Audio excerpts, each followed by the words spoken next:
নারীকে ক্ষমতায়ন এবং নারীর স্বাবলম্বী করার লক্ষ্যে বাংলাদেশ জাতীয়তাবাদী দল একটি প্রকল্প গ্রহণ করেছেন, যার নাম ফ্যামিলি কার্ড। কেন এই প্রকল্প?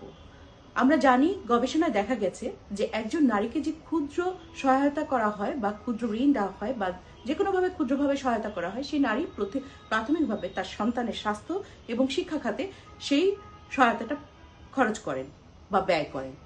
আরও জানি, আমরা দেখেছি যে গ্রাম বাংলার প্রচলিত একটি কথা আছে, মোট চালা। অর্থাৎ আমরা জানি যে একজন নারী তার সংসারের যে খরচটা পান সেটা থেকে কিছুটা হলেও সংরক্ষণ করার চেষ্টা করেন ভবিষ্যতের দুর্দিনের জন্য। অর্থাৎ মুরচালা বলতে আমরা এটাই বুঝি। আমরা আমাদের পূর্বতন নানীদেরকে দেখেছি যে তারা প্রত্যেক সময় যখনই খাবার রান্না করতেন, সেখান থেকে ভাত রান্না করতেন, সেই ভাত থেকে এক মুঠ করে চাল উঠিয়ে রাখতেন সেফটি সিকিউরিটির জন্য।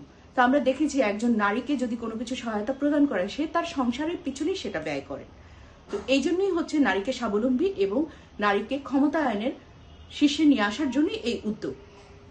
এবার আসা যাক, এই উদ্যোগটা যে গ্রহণ করেছে, কতগুলো ফ্যামিলি তার সহায়তা পাবে এবং তারা কিভাবে পাবে?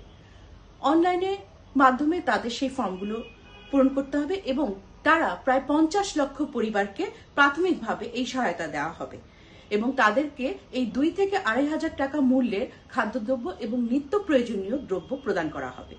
এবার আসুন, এই টাকাটা কোথা থেকে পাবে?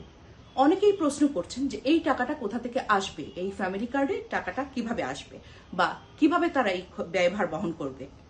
এই টাকাটা আমরা জানি যে সোশ্যাল সিকিউরিটির জন্য বাংলাদেশ জাতীয়তাবাদী দল প্রায় 1,66,000 কোটি টাকা ধার্য করেছে।